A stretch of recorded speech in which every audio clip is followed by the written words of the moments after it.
Hello to all of you. Myself Himanshu Mishra from Maharani Lakshmi Bai Medical College Jhansi, department of pathology. तो हम लोग जो है class 12th की biology NCERT का अध्ययन कर रहे हैं, जिसका जो सेकेंड चैप्टर है पुष्पीय पादपों में लैंगिक जनन, उसका हम लोग अध्ययन कर रहे हैं। तो जो आज का टॉपिक है वो है निषेचन या फर्टिलाइजेशन। तो फर्टिलाइजेशन क्या होता है? फर्टिलाइजेशन की क्रिया में जब नर एवं मादा युग्मकों का संलयन होता है तो इस क्रिया को हम लोग निषेचन कहते हैं। निषेचन की क्रिया में नर एवं मादा युग्मकों के संलयन की क्रिया को निषेचन कहते हैं। जो निषेचन की जो क्रिया है, इसकी जो है खोज स्ट्रासबर्गर ने लिलियम नामक पादप में की थी। जो आवृतबीजी पादपों में निषेचन की खोज है, स्ट्रासबर्गर ने 1884 में लिलियम नामक पादप में की थी। जो आवृतबीजी पादप में नाल युग्मकी प्रकार का निषेचन पाया जाता है।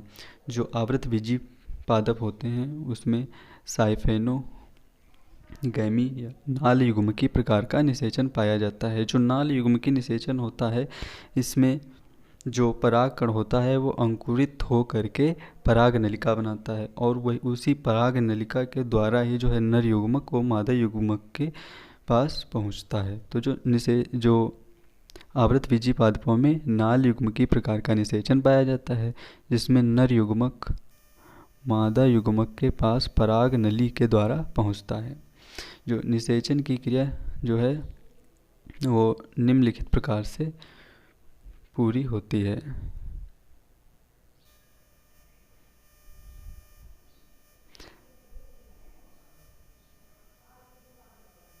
नंबर 1, पराग कणों का अंकुरण एवं पराग नलिका का निर्माण।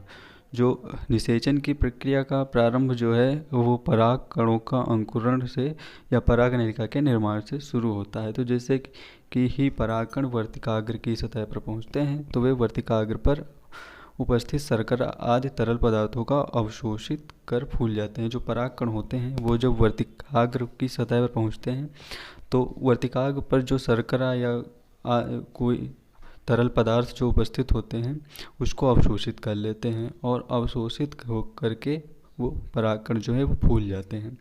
इससे अंतःचोल बाह्यचोल में स्थित किसी जनन छिद्र से एक पराग नलिका के रूप में बाहर आ जाता है। जब शर्करा को अवशोषित करते हैं परागकण तो फूल जाते हैं, जिससे जो अंतःचोल है वो बाह्यचोल में जो जनन छिद्र स्थित होते हैं उससे एक पराग नलिका के रूप में बाहर निकल आता है।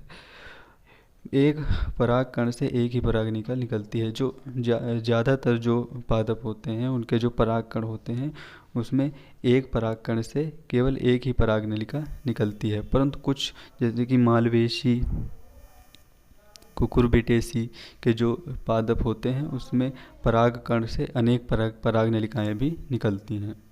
जो मालवेसी और कुकुर बिटेशी कुल के जो सदस्य होते हैं उसमें जो है परागकण से अनेक पराग नलिकाएँ भी निकलती हैं। जनन कोशिका विभाजित होकर दो नर युग्मक बनाती है जो पराग नलिका में आ जाते हैं। जो जनन कोशिका होती है वो विभाजित होकर दो नर युग्मक बनाती है जो पराग नलिका में आ जाते हैं। और फिर है पराग नलिका का मार्ग। पराग नलिका वर्तिका से होते हुए बीजांड की तरफ गति करती है। जो पराग नलिका है वो वर्तिका से होते हुए बीजांड की तरफ गति करती है। फिर पराग नलिका वर्तिका और वर्तिकाग्र में रास्ता बनाने के लिए पेक्टोनेज एंजाइम का स्त्रावण करती है। जो पराग नलिका है वो वर्तिकाग्र में रास्ता बनाने के लिए पेक्टोनेज जो एंजाइम होता है उसको स्त्रावित करती है। फिर पराग नलिका की गति रसायनानुवर्ती कारकों के कारण अंडाशय की ओर होती है, जिसमें पराग नलिका अंडाशय में स्थित बीजांड में प्रवेश करती है। जो पराग नलिका की जो गति है वो रसायनानुवर्ती कारकों के कारण होती है। जैसे कि एंजाइम, पेक्टोनेज एंजाइम के कारण, जिसके कारण जो है अंडाशय की ओर गति होती है, जिससे पराग नलिका अंडाशय में स्थित बीजांड में प्रवेश कर जाती है। और बीजांड में पराग नलिका जो का प्रवेश जो है वो 3 प्रकार से होता है। नंबर 1 जो है वो है अंडद्वारी प्रवेश।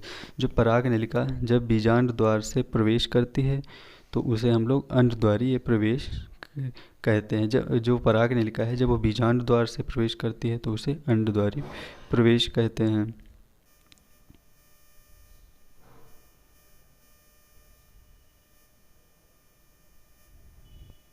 फिर है निभागी प्रवेश। जब पराग नलिका बीजांड में निभाग क्षेत्र से प्रवेश करती है तो उसे हम लोग निभागी पराग नलिका प्रवेश कहते हैं। इसमें जो है वो पराग नलिका बीजांड में निभाग क्षेत्र से प्रवेश करती है। ऐसा जो है वो कैजुराइना और विटुल्ला आदि पादपों में होता है। फिर है मध्य प्रवेश। जो पराग नलिका बीजांड द्वार तथा निभाग क्षेत्र को छोड़कर अन्य भाग से प्रवेश करती है। जब जो है पराग नलिका निभाग या बीजांड द्वार के अलावा किसी और क्षेत्र से प्रवेश करती है तो उस प्रक्रिया को हम लोग मध्य प्रवेश कहते हैं। और ऐसा हम लोग कुकुरबिटा, एल्चिमेला आदि पादपों में देखते हैं। प्राय पराग नलिका जैसे ही अंडाशय क्षेत्र में पहुंचती है तो इसका अग्रभाग बीजांड की ओर मुड़ जाता है। यह प्रक्रिया रासायनिक उद्दीपन के कारण होती है। जो पराग नलिका जैसे ही अंडाशय के क्षेत्र में पहुंचती है तो इसका जो अग्रभाग होता है वो बीजांड की ओर मुड़ जाता है। और यह जो प्रक्रिया पूरी होती है वो रासायनिक उद्दीपन के कारण होती है। इसे हम लोग रसायन अनुवर्तन कहते हैं।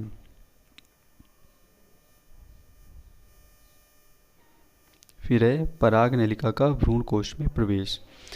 जब बीजांड में प्रवेश करने के पश्चात पराग नलिका भ्रूण कोश में सदैव बीजांड द्वार वाले छोर से प्रवेश करती है। बीजांड में जो है प्रवेश करने के पश्चात जो है पराग नलिका वो भ्रूण कोश में सदैव बीजांड द्वार वाले छोर से ही प्रवेश करती है।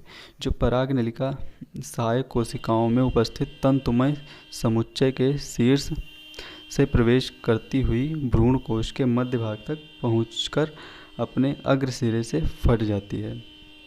जो पराग नलिका है वो सहायक कोशिकाओं में उपस्थित जो तंतुमय समुच्चय के शीर्ष से प्रवेश करते हुए भ्रूण कोश के मध्य भाग तक पहुंच जाती है और अपने अग्र सिरे से फट जाती है। यह छिद्र बनाती है। फटने के बाद जो है यह छिद्र बनाती है।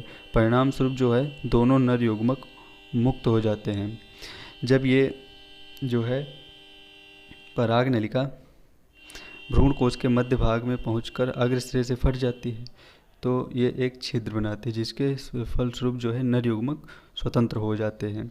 इस प्रक्रिया में के दौरान पराग नलिका में कायिक केंद्रक स्वतः ही नष्ट हो जाता है। जो ये पराग नलिका का अग्र सिरे से फट जाना जो है इसकी वजह से जो कायिक केंद्रक होता है वह स्वतः ही नष्ट हो जाता है तथा साथ ही सहायक कोशिकाएं भी नष्ट हो जाती हैं। जो सहायक कोशिकाएं होती हैं वो भी नष्ट हो जाती हैं कायिक केंद्रक के साथ साथ। इस प्रकार जो है आवृतबीजी पादपों में नर युग्मक भ्रूण कोश में पराग नलिका द्वारा पहुँचते हैं। तो आवृतबीजी पादपों में जो है नर युग्मक भ्रूण कोश में पराग नलिका के द्वारा पहुँचते हैं।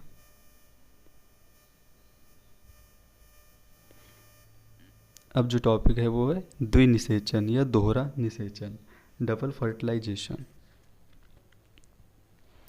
युग्मकों के स्वतंत्र होने पर एक नर युग्मक अंड से संयोजित होकर द्विगुणित युग्मनज बनाता है। जो नर युग्मक है वो स्वतंत्र होने के बाद एक नर युग्मक अंड से संयोजित हो जाता है और द्विगुणित युग्मनज जाइगोट बनाता है जो भ्रूण का निर्माण करता है। यह जो प्रथम निषेचन है तथा इसे संलयन या सत्य निषेचन कहते हैं। जब जो है युग्मक स्वतंत्र होने पर जो है नर युग्मक अंड से संयोजित होता है जिससे कि एक जाइगोट बनता है जो कि भ्रूण का निर्माण करता है। यह जो प्रक्रिया है वह प्रथम निषेचन कहलाती है। और इसे संलयन या सत्य निषेचन भी कहते हैं। जो दूसरा नर युग्मक है द्वितीय केंद्रक से संलयित होकर त्रिगुणित प्राथमिक भ्रूणकोश केंद्रक बनाता है। जो दूसरा नर युग्मक होता है वो द्वितीय केंद्रक द्विगुणित जो केंद्रक होता है उससे संलयित होकर त्रिगुणित प्राथमिक भ्रूणकोश का जो है केंद्रक बनाता है जिसमें जो भ्रूणकोश बनाता है यह द्वितीय निषेचन होता है। जब जो दूसरा नर युग्मक होता है वो जब द्विगुणित केंद्रक से संलयित होकर के त्रिगुणित प्राथमिक भ्रूणकोश या केंद्रक बनाता है जिसमें भ्रूणकोश बनता है, यह जो है द्वितीय निषेचन होता है। इस द्वितीय निषेचन में 3 अगुणित केंद्रकों का संलयन होता है। जब द्वितीय निषेचन होता है इसमें 3 अगुणित केंद्रकों का संलयन होता है, इस कारण इसे त्रिसंयोजन या त्रिसंलयन कहते हैं। क्योंकि 3 अगुणित केंद्रकों का संलयन हो रहा है, इस कारण इसे त्रिसंयोजन या त्रिसंलयन कहते हैं। तथा 2 निषेचन की प्रक्रिया को द्विनिषेचन कहते हैं। इसमें 2 निषेचन 2 भागों में हो रहा है, इसलिए इसे हम लोग 2 निषेचन प्रथम और द्वितीय की प्रक्रिया को द्विनिषेचन कहते हैं। युग्मक संलयन की खोज स्ट्रासबर्गर ने तथा द्विनिषेचन की खोज एस.जी. नावास्चिन ने लिलियम में व फ्रिटिलेरिया में की थी। जो नर युग्मक से संलयन या जो है फर्टिलाइजेशन उसकी खोज स्ट्रासबर्गर ने की थी तथा जो द्विनिषेचन की खोज है वो एस.जी. नावास्चिन ने लिलियम व फ्रिटिलेरिया में की थी। विभिन्न पौधों में परागण एवं निषेचन के बीच 2 से 25 घंटे का अंतराल होता है। जो विभिन्न प्रकार जो पौधे हैं उसमें जो परागण एवं निषेचन के बीच की जो प्रक्रिया घटित होती है उसमें जो समय लगता है वो 2 से या 25 घंटे के बीच का समय अंतराल होता है। द्विनिषेचन का महत्व क्या होता है? तो जो द्विनिषेचन होता है इसके द्वारा नर युग्मक के लक्षण भ्रूणपोष में जाते हैं जो भोजन संग्रह में उपयोगी होता है। जो द्विनिषेचन के द्वारा जो है नर जनक के जो लक्षण है वो भ्रूणपोष में आ जाते हैं जो भोजन संग्रह में उपयोगी होता है। जो द्विनिषेचन के द्वारा या भ्रूणकोश के निर्माण को सुनिश्चित करता है।